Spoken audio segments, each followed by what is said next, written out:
dollars. In 2022, they spent over $317 million on fertilizer subsidy. But the reality is this money that is spent, does it really benefit the patient farmers, the smallholder farmers? The fact is no, it does not. So which means we are using taxpayers' money again to enrich people who are richer or already rich, yes. And again causing more harm to the climate. We all know the consequences of chemical fertilizer. Yes. So you see, if this had benefited the patient farmers, yeah, one could have even like a little bit appreciated. Because the fact that it is increasing climate change, more to carbon emissions, also to nitrate, that was nitrate gas emission. But then at the same time, it is supporting the patient farmers. But here we see it is aggravating the problem, but again not helping the farmers at all. That is why we ActionAid says, and of course our partner, that is Global Platform, the activists, we are saying no. Let's rethink again. Why not these funds that we are spending on fertilizer subsidy, use it to promote agroecology? That's where us as ActionAid and of course our partners, there we stand in the fight for climate justice. Papa, I just want to make reference to something you mentioned, that is the rate at which Gambia is polluted. Africa, in fact, as a continent, we are only responsible for 3.9% of all the pollution. Yeah. They rounded up to say 4%. 4%. It's exactly 3.9%. So if we are responsible for 4%, then the West is responsible for the 96%. However, like you of course mentioned, we suffer the consequences more. So what would climate justice look like then? Then the people responsible should pay. And Omar, we're going to discuss this because I want to bring the question of, I want to bring the issue of carbon credit. And just transition. These people, these countries that are emitting, that are responsible for pollution, they have found a way to monetize our air. That is a big problem. So, Fafa, I just want you to elaborate a little bit more on the fact that for us, the fight against climate change, even if you're going to end fossil fuel, because that's the hint I got from what you're saying, your position is our most immediate need is agricultural food. Absolutely, agroecology. That's our immediate need, because that is, as I said, Gambia, the backbone of this country is what? Agriculture. We have already seen that we are not food sovereign. We import more than 50 or 60% of our food items from outside. Let's take rice as our staple. What happens? You see when the war Ukraine thing happened. What happened? Prices go up. Prices go up. Yeah. And unfortunately, we have all the resources to produce enough rice in this country. To feed this country.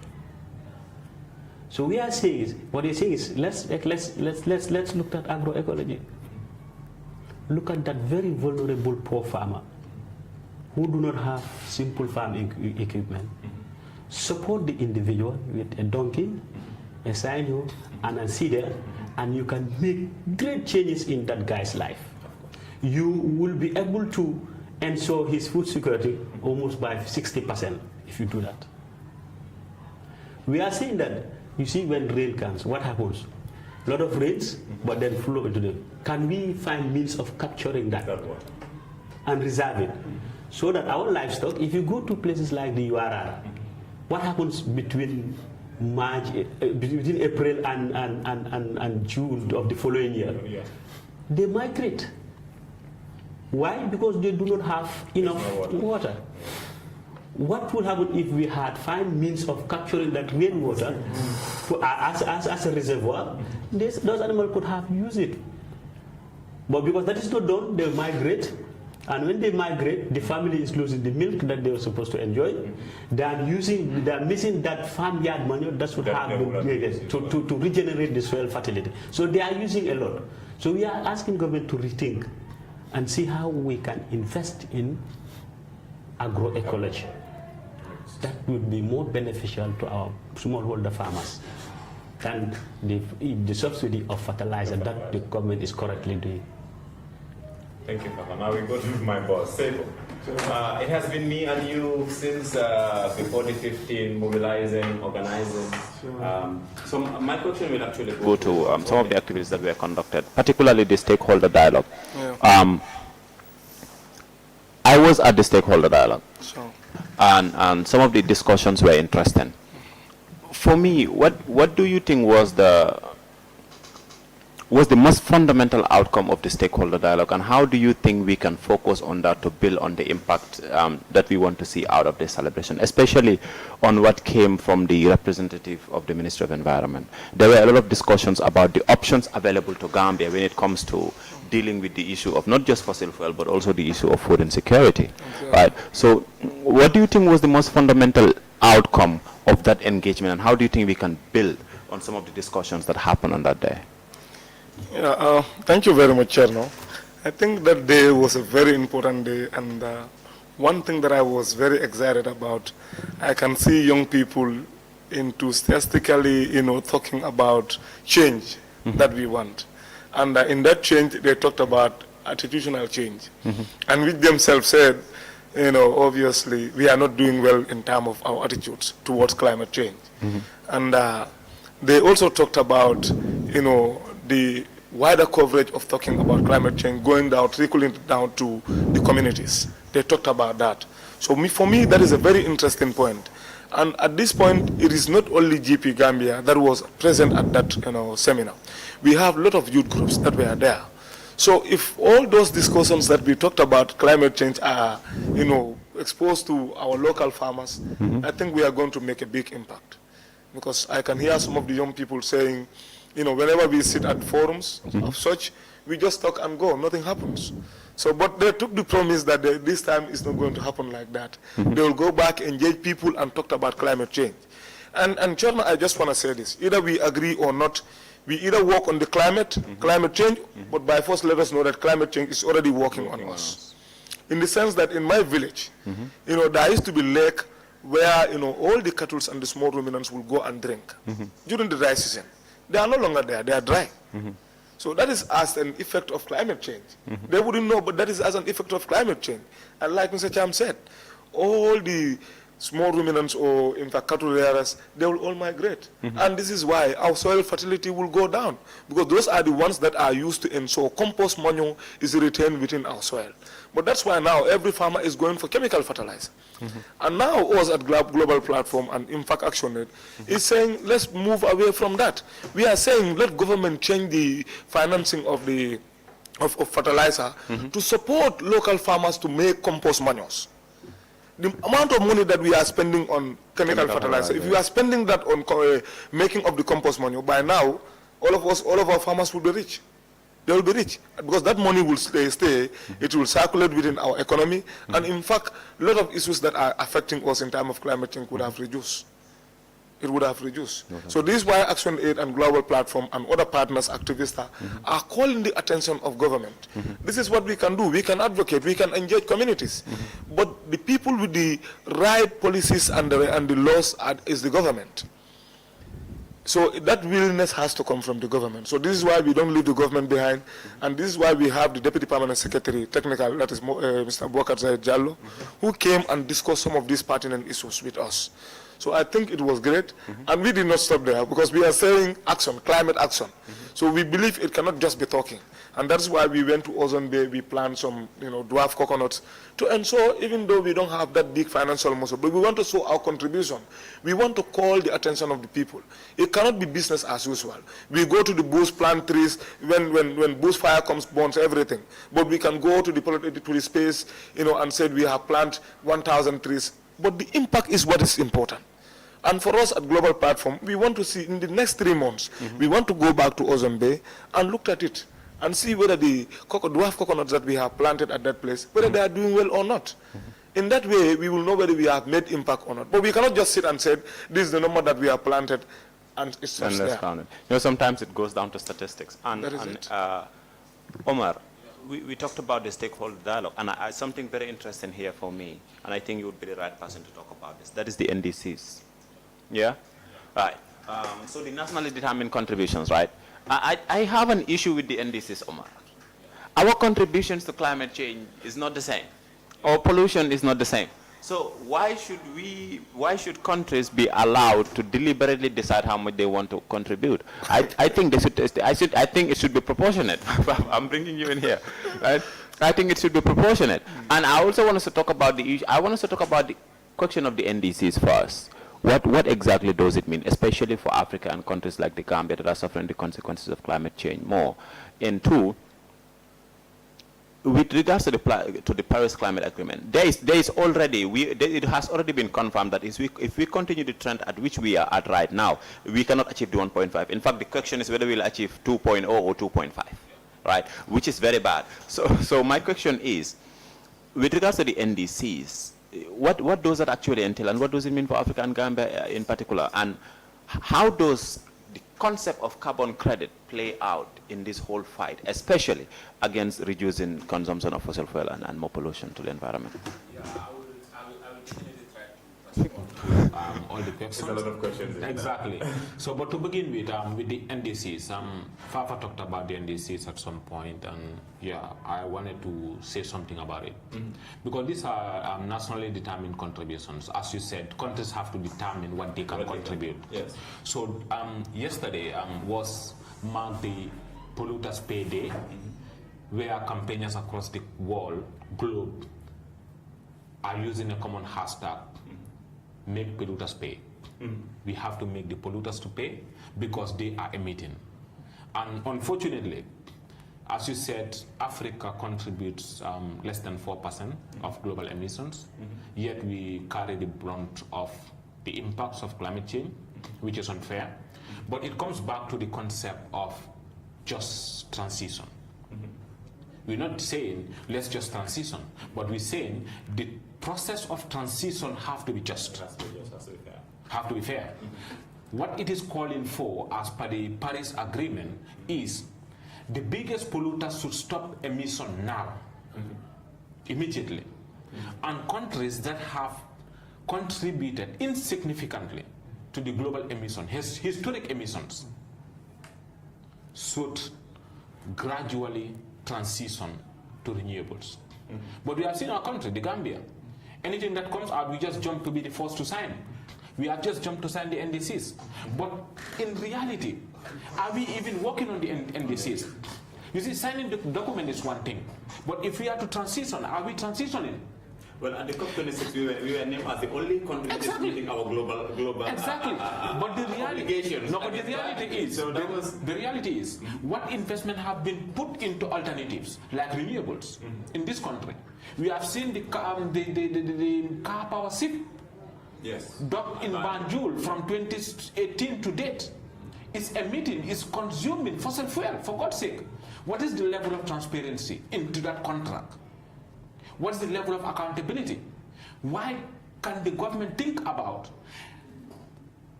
democratizing the energy system where communities will be able to utilize renewable energy in their own expense? We are not doing that. So the just energy transition is actually looking at how do we transition in a just manner that recognize individuals' human rights. That is, their involvement in the decision-making processes that affect them. So that's the concept. We must be able to understand those, to understand that in as much as we have to work with the NDCs, it has to be a just manner.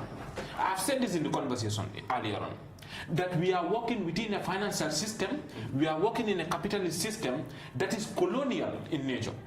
The IMF, the World Bank, they were formed prior to independence. So they are colonial structures, not meant for Africa. No, they're not. So how will these institutions solve Africa's problem? That is why campaigners are even thinking about alternative bank. Let the World Bank be People's Bank. Wherein, when Gambia is going to get funding from World Bank, it will not be charged at a rate of 7% interest, unlike the US that is going to be charged at 1%. Where's the equality? So it comes back to us, to me personally. I think climate change is not a standalone problem. No. It's a governance issue that needs to be addressed holistically as a whole. And you cannot move the government out of this process. I think what we need in this country is the government taking the lead in the climate discourse, for us to be able to understand. Moving to the second one, in moving towards a solution, we have to be cognizant of dangerous distractions. These dangerous distractions are false solutions that are still being imposed by the same colonial masters that captured our lands, enslaved our people, are coming up with these solutions, calling it carbon credit, greenwashing, geoengineering, and the concept of gas being a transition fuel for Africa. Why can't Africa leapfrog to renewables without passing through their development pathway? The question is, the concept of carbon credit itself has become a discussion and widely celebrated by environmentalists during the climate summit, the Africa Climate Summit that just ended last month. So this month, sorry. The concept of carbon credit is celebrated? Exactly. Do they understand what this means? No, because people see...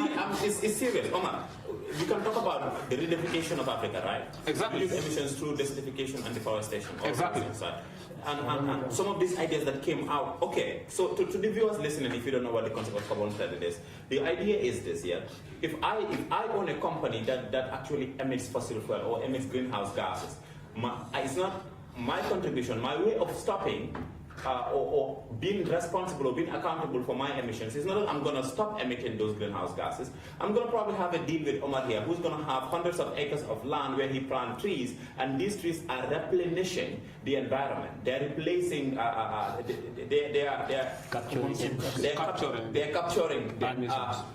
emissions. So what I do is I buy Omar, I buy carbon credit from Omar. That is the air that his trees are producing, is what I am buying. So when I say these people have found a way of monetizing air, that is what I mean. So it's not like companies or countries are stopping emissions. No, they're just saying they're paying for it. Right? They're paying somebody who has a carbon farm, that is, who has a farm where you have trees that are capturing carbon. They're paying for that. And here's the thing. Those trees, the carbon that is being captured, it doesn't stay forever. Because if, for example, there's bushfire and those trees are gone, all the carbon that was captured and stored over all those years will be released to the environment. No, Chairman, just to bring it down. Just to bring it down, I think we need to understand that these are false solutions and these are dangerous distractions from the reality. It's technically asking the polluter, giving the polluter a license to emit more. Exactly. You are actually legalizing emissions instead of reducing the emission. The rate of emission. We all agree that science have proven that there is a need to stop emissions. Yeah. By 2050, we need to reach a global target of 100% renewable. How do we attain that? If countries continue to give in license, if companies and capitalists plus colonialists are given license to emit more. And what the carbon credit is actually doing right now in other parts of the country. There are conversations about the Gambia that we need to venture into carbon credits. As I said, at the Africa Climate Summit, it was celebrated and Kenya was actually in the forefront of it. But what we need to understand is, the hundreds of hectares that we talk about, how do they attain it? They take it from natives. They force you, they evict the natives from their lands, ancestral lands. From native farmers. So if you take my land from my ancestral land from me, and I don't have any right to go into that land again, what does that mean to me? The question of what so it comes back to land grabbing. It comes back to conflicts. It comes back to discrimination of women and youth. Migration, you name it. Hunger, and at the end of the day, what is right now happening is they are also militarizing those places, because indigenous communities cannot actually go to those lands. So those carbon farms are guarded by armed bodyguards. Yeah. You go there, they shot you dead. So that's the concept. So the idea here now, Papa, is that we have a massive problem. And I want us to recognize the fact that for Africa to fight against this, we need some form of coordinated action across the continent. right? Because Gambia is one single country, we cannot do much. And the thing is, we don't even have the power to force these people causing the problem to stop it. And what Omar is saying, I understand why Africa would celebrate the idea of the carbon credit, because they see it as a way to make money. There's a lot of money to be made from this issue of carbon credit, but it's only going to exacerbate the problem, not solve it. So my question to you would be, how do we bring together the relevant stakeholders to deal with this issue? And I want you to find a way I want you to actually factor in the issue of food insecurity and food security, of course, because the Paris Climate Agreement is talking about reducing emissions, bringing it back to 1.5, which I say, according to them, is no longer achievable. But that agenda is for 2050. Like, for us here, people cannot wait for 2050. You have a family you need to feed tomorrow morning. So how do we try to fight this issue of global warming while at the same time paying attention to the immediate, urgent need of our people? Who are the stakeholders for this, and what role do they need to play? Thank you, Mr. General. I think, to be honest, this needs a lot of concerted efforts and should be well coordinated. But I just want to emphasize that one way of achieving this must be conscientization. Building the conscience of the people, particularly the most marginalized. Let's take this example of the carbon trade. We all agree that it's not the solution. These are false solutions. You cannot, I just try to imagine, okay, let's say an industry in Germany pays, let's say, an NGO or a civil society organization in the Gambia, giving them money to promote tree raising. In how many years, how long will it take for the trees that are raised to capture that huge emission of carbon that industry? Yes. Common sense will tell you that, it doesn't work. But then why are we also accepting it? That is what now we look at. Yes, that is the discipline. The fact is that immediate monetary benefit that is coming in. That is why those CBOs, those people who are most marginalized, that's why they'll accept it.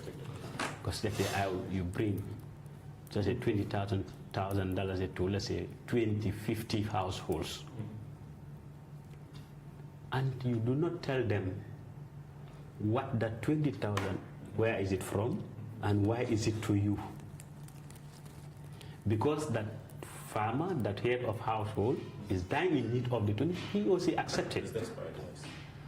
If he had been well informed, that yes, this 20,000 that I'm accepting from this CSO or from this CBO has a lifelong impact in my life, because that carbon that is emitted is creating a lot of issues in my life. And that farmer or that marginalized household would understand that this 20,000 that I'm accepting is just a chicken chain, or it cannot do much to solve that impact or the problem that emission is being created. He or she would have had a different thought before accepting it. That is why I say we need to reinforce our conscientization efforts. People must be informed. They must know. Unfortunately, the level at which we are doing it is still not the best. I think we need to reinforce that conscientization. People must understand what is affecting them, what is within them, how can these problems be solved, and they take their own will and their own action to stop those issues. Can I add something For before? me, now I would say, as an ActionAid, I would call for more conscientization of communities. Yes. So what and also, just like, okay, when you conscientize people, they can also stand and challenge some of this. On their own, yes. Yes. You see, it should not be, we do not believe that there are voiceless people. There is no voiceless people.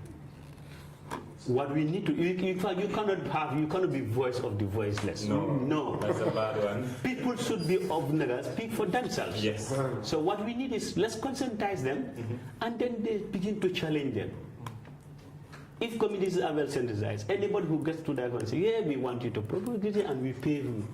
Pay for what? Why should I propagate my mango tree or this mango and you pay me for that? Something must be wrong. Yeah, there's something wrong. Why don't you stop that?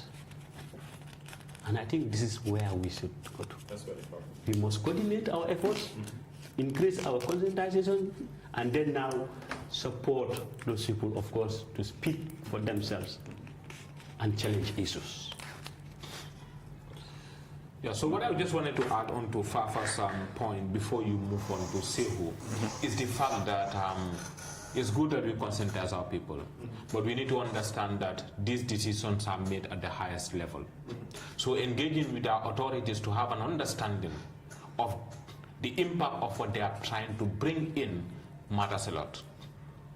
Because I've seen, at some point I've even heard that the Gambia was actually thinking about carbon credits, carbon markets and so on. It's already here. No, it's already here. So the issue is, these are conversations that we need to have with the government to have an understanding of the magnitude and the impact of what they are trying to do.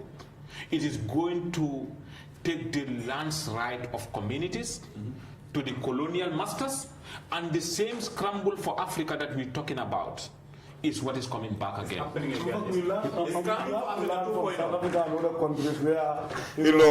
Land crimes are increasing. So we got to learn from those people. No, but would not be as like the grassroots only. No. But the authorities. Exactly. Like if our lands are responsible of some of the like laws and policies, if they are well sensitized, if they are conscientized, and they know very well about what this common trade are, they would approve any bill that is related to that. They will not. And even if like they approve, but if people are well conscientized, even if the norms approve it, they can also start and challenge those. Challenge their National Assembly to look, you have endorsed this bill or you have endorsed it, but it's not to the best of the people. Interesting. Yes. Yeah. So unless we have like the people